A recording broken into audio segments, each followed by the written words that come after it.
Live and welcome everybody. We are in fact live. Welcome to the Property Cash Flow Show. It is Wednesday. I'll just double checking there as I put the thing up, but it is actually a Wednesday Property Cash Flow Show. Just making sure I know where I am, what day it is, and what planet I'm on. Sometimes I have no idea what I'm doing, which is fine. A little bit chilly out here today in Spain. Yesterday it was very warm, 21, 22 degrees. Today's like 10 or 11. I don't know what's going on there. I was supposed to be doing loads of filming outside, but obviously can't. So doing some filming inside and that kind of thing. But let's just talk about property sourcing. Property sourcing right now is huge. It's like everybody wants to be a property sourcer. However, whilst that's fine, and I love people being property sourcers, they bring me deals. We pass those deals on to other people who buy those deals, or we pass those deals on to other people who can sell those deals as well. So if you've got deals, let me know. We can maybe put you in touch with some people who can help. But property sourcing is hard, and I don't think people kind of understand just how hard it is. You got to understand all the regulations, obviously, and then you got to go out and find the deals, and then you got to go out and find someone to buy those deals, and then you got to get the deals across the line. And so if you literally haven't got a clue what you're doing, it can be really hard, and it is very, very hard. So that's why we created the training. The training gets people from literally zero to hero. They can get through the whole of that training. It's about 95 videos now across 15 different modules. I don't think there's anything that we've missed out. Some of the feedback that we've had is like one piece of feedback was that this was better than a 2 or 3 day training course that they'd paid £2,500 for, which is amazing for 27 quid. Absolutely amazing. So don't let the price put you off. But how can you make money as a property sourcer? Well, this is the thing. Property sourcing I've been doing for about 20 years now. I've only ever really bought one house, one apartment. It was full price. It's still, because the prices went down, so it's still in negative equity. Although the mortgage is less than the value of the property, so it's technically not negative equity. Negative equity for me is if I bought for 250, which I did, how much is it worth? It's worth about 220. That's negative equity for me. I'm still down. Do you know what I mean? Actual negative equity is when you owe 220, but your mortgage is 230. That's real negative equity. But can you use this for buying rent to rents? Yes, you can. Can you use this for lease options? Yes, you can. Let's just have a look. Oh, brilliant. So we've got someone online, started a course last night. What's your name, by the way? And how is that course going? Let me know. I'd love to know. Hopefully it's going really well. And you don't come on board and say, it's the worst course I've ever seen. In which case I go for 27 quid. What do you expect? But we know that's not going to happen because we know the course is very, very good. It's action-packed. It's got lots and lots and lots and lots of content. And I know if you started it last night, there's no way have you got to the end of it. But the basic concept is you find someone who's got a problem, okay? You go in and you identify what is that problem. Then when you know what the problem is, you, as the property sourcer or the property broker, you know that there are a couple of different ways of solving that problem, but it really depends on what that problem is. So let's just say that this person has got a financial problem. Let's say that they're in negative equity. Let's just say the house is worth 100, but they owe 110. And you as a property sourcer, you might be going, well, I can't really source that. And then I would question, I would say, well, is there something else that you could do with that type of deal? Could you rent to rent? So could you say, okay, look, I tell you what I'm going to do. How about if I rent this property from you for 10 years? I can't buy it now because it's only worth 100 and your mortgage is 110. I'm not prepared to pay you 110 and pay your mortgage off because who would do that? Because it's only worth 100 in today's climate. But in 10 years' time, it might be worth 110. So there's two things that we could do. The first thing that I'm going to do is, how about this? How about I rent that property from you for the next 10 years? I give you guaranteed rent. If a tenant puts a hole in the wall or pulls the door off, I'll fix that. But if your boiler breaks down, it's your property still. You need to pay for the new boiler. But I give you guaranteed rent on the first of each month, every month, for the next 10 years. You can go off and, get yourself back on track. And in 10 years' time, we'll chat again and we'll see where we're up to. That's number one. That's a rent to rent. Number two is almost the same. I'll put that on screen in a minute, Craig. So number two is almost the same, but this is where you've got an agreed agreement to buy the property in 10 years' time. We call this a lease option, but it's not an agreement as such. It gives you the option of buying that property, but not the obligation. Craig, which bits are a bit fast? Let me know, because we can update those. But it gives you the option of buying that unit, but not the obligation, okay? Which means you can hand the keys in after 10 years and walk away, or you might have agreed, I'll give you £115,000 in 10 years' time. In which case, they're up £5,000, great. They're no longer in negative equity and they've got £5,000 going in the pocket. Now you've got this property that you've got ownership of, okay? And you've had rental from this for the last 10 years. So they're the two options on that kind of example. But there are a billion different things going on. Like what's going on with the person? Look at me, I'm getting all excited because I'm rolling up my sleeves. What's going on with the person? What is the problem that they need solving? And this is what you've got to bear in mind. When you're going into a deal, don't go into a deal and go, okay, how much money can I make on this? Like that's completely the wrong attitude to go into this, I always think. I go into a deal and I go, what is the problem that I can help solve for this person? And if I can solve this for this person, does that change their life? And usually the answer is yes. Now, if I can solve that problem, the consequence of me solving that problem often, but not always, often is I get paid some money somewhere down the line. It could be as a rent to rent, could be as a lease option, it could be that I package the deal up and I sell it on to someone else and I make £3,500. It just depends what is the deal. And then you're asking yourself, can I multi-let this property? Can I split the title deeds and will the person let me do that? Or, you know, do I need to go in and do some work on this property to bring it up to scratch and then rent it out? All of that can be taken into account, but really got to work out what's going on with this person's problem. What is the problem and how can I help? So Craig said it's pretty good. A little bit fast at times, mind you, and my apologies if it's a little bit fast. The reason for that is I always think we're just recording another course right now, actually, about how to create training courses. And I want people to get going quickly. I don't believe in 90 videos, all an hour long. I want people to get moving as quickly as possible. Let me put the link up to it. I want people to get moving as quickly as possible because I want them to take action. There is not enough value in the learning alone. We say that again. The value of learning isn't there. There's a value in taking action. So sometimes we kind of cut through them because I want to get straight to the nitty-gritty as to what you need to be doing, which is you need to be placing the adverts, getting the leaflets out, speaking to as many people, finding the people who've got the property problem, finding the people who are looking for deals, finding the people who are cash rich, time poor, that want to buy those deals, investors in other words. And I want you to get to that point as quickly as possible. And I know that you might be waiting for compliance and all of that kind of thing to go through. That's a really important aspect, but you can still go out and find investors. And I know Tina Walsh, good friend of mine, very good client of mine, and Tina would have a little mini heart attack if she heard me say this, but I want you to go out and find investors right now. Go find people who are going to buy those deals from you. And it's detailed in the training course where all those investors are, how you can get to them. And I get that compliance is going through, but you're not offering any deals just yet. If you're going out and finding investors and you haven't got any deals, but you've got the investors, you can ask the investors and you can find the investors. So if I got you a deal like this, would something like that be worthwhile? And then they might go, yes, in which case, great, get compliant, go find those deals. Or they might go, no, I don't want that kind of deal. And so you'd say, okay, what sort of deal do you want? And they go, I want this deal. I want a HMO with a 12% yield in Leeds for less than 100 grand. And you go, great, let's go find those deals. If I had a deal like that, would you buy it from me?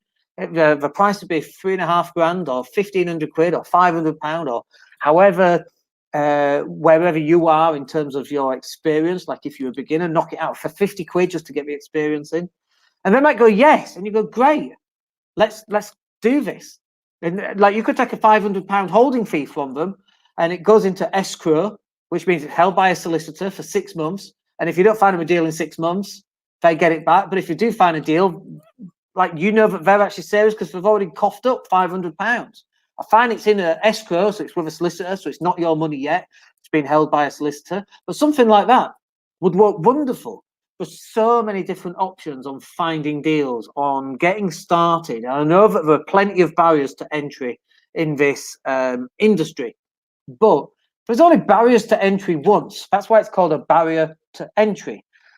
Fine, there are barriers to ongoing to some extent, but they're not as hard as the barrier to entry. The barrier to entry is much harder. It's like climbing Everest. The first time you climb Everest, that's a barrier. You've never done it before. You don't know what to expect. The second time, it's still a barrier, but at least you know what to expect. The 18th time you've done it, wasn't he a guy and he ran up Mount Everest? He did it like twice in a day or something ridiculous. So the first time he did it, he didn't know what he was doing. Like one guy went up in his pants. I don't even know if he had shoes on. I think he had shoes on, but he had his pants on and he ran up Everest and he's like a speedrunner or something. That's crazy. But the barrier for everybody else is huge. For this guy, let's think about this from another point of view. The guys that do Everest, the Sherpas, how many times do you think they've been to the top of Everest? That's like going to the park for those guys because they've done it so many times. Let's see another comment came in. So I am compliant now, so well done. Tina Walsh is great. Yes, she is. I bought her book a few weeks ago. Absolute most wonderful. And Tina really knows her stuff. She needs to put her goddamn prices up. Tina, if you're listening, you need to do that. Do her one-day training course. If you do get stuck on compliance, highly recommend it. She really knows her stuff inside out and back to front. Like one thing that I have gaps in my knowledge, I hate anything authoritative. I hate anything official. I hate rules. I hate regulations. I'm just not really very good at that kind of thing. Tina is an ex-cop, as is her husband. I don't even like police officers, but I like these two. For some reason, it's like cats. If you don't like cats, you attract cats. I'm like coppers. I don't like coppers, and I attract them. And I don't know why. I've got a friend of mine who works at Scotland Yard. What the hell is that about? Do you know what I mean? So, so it's just a bit funny for me. But Tina really knows her stuff. And if you're not compliant yet, go on her one-day training course. Absolute must. At one point, you're going to listen to me and double the prices. Which she should do. She just sold out another training course. We do all her marketing, by the way, so I'm proud of the fact that she is selling out her courses, but she needs to double the price. But she really does know her stuff. But the whole point of the training is that you take action immediately. Don't beat around the bush. You don't need to know every little snicket of information. Is that a word? You don't need to know every little thing. I just need to get your goddamn leaflets printed, go speak to investors, get the adverts out on Gumtree. The property training has images you can download. I think actually, and I need to check on this. I can probably do that now, but I think there's videos that you can actually download as well. Let me go and have a look on the training course. If there isn't videos, oh, that's the wrong one. If there aren't videos, we will create some and add them in, because why the heck not? That you can then upload to your YouTube video. You can upload them to Facebook. There's no copyright on them because we created them and we give them away free of charge. Let's have a look here. Resources. Craig, I can't remember, but I'm pretty sure there should be some videos on there. If there aren't, then there should be. Let's go to marketing, have a look there. Actually, do you know what? I don't think there are any videos. So if you know, Craig, if there are any videos.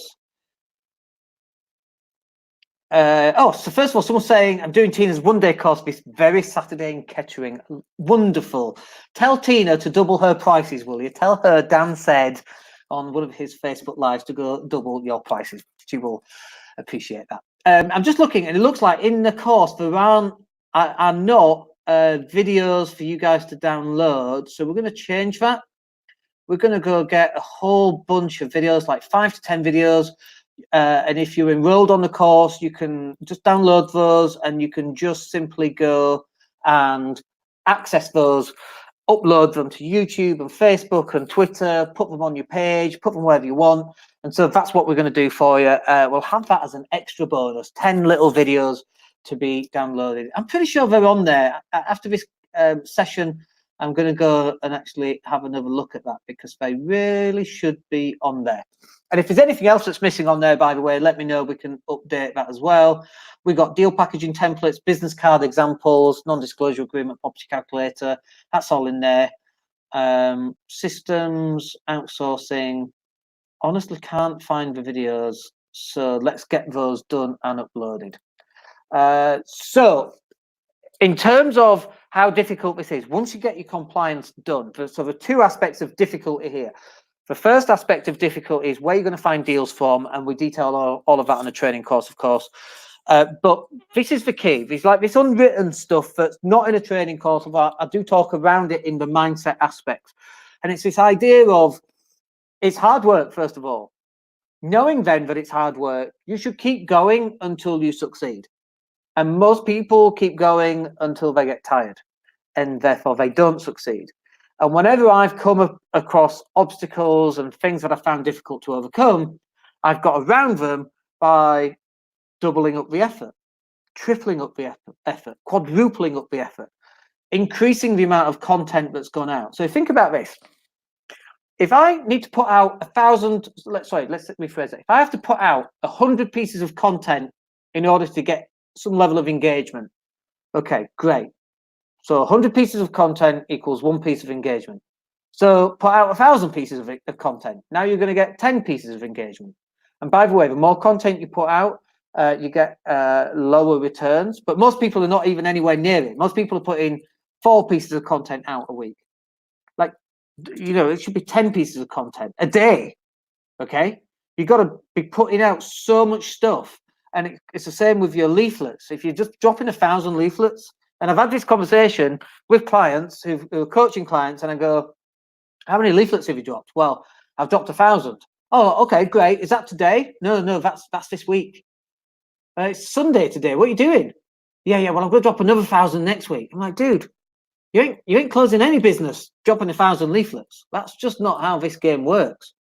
Go drop yourself 10,000 leaflets this week. See how that does. We dropped 50,000 leaflets a month when we were doing this full time. Like, lived in the UK, we're dropping our leaflets for our lettings agency. We're dropping our leaflets for We Buy Houses for Cash. We're dropping our leaflets for We Drop Leaflets. So we had a leaflet business that dropped leaflets about dropping leaflets. And then when people wanted their leaflets dropping, we would drop theirs, and we would drop my We Buy Houses for Cash. Let's have a look. So Craig was just saying, your course for us after each written segment. Which particular segment's there, Craig? Because we'll go ahead and fix that. Oh, it's on an iPad Air 2. That's interesting, actually, because we use a bit of software which is not internal. It's an external piece of software. So that could be feedback I need to feed back into them. I've got an iPad on charge upstairs, a very, very old one. It's like 6 years old, which is very old. So maybe I'll just test that on that. That shouldn't happen. Let me know which ones that is. But you said after each written segment, and I'm not sure which written segments they are. Very interesting. Okay, so let's go back here.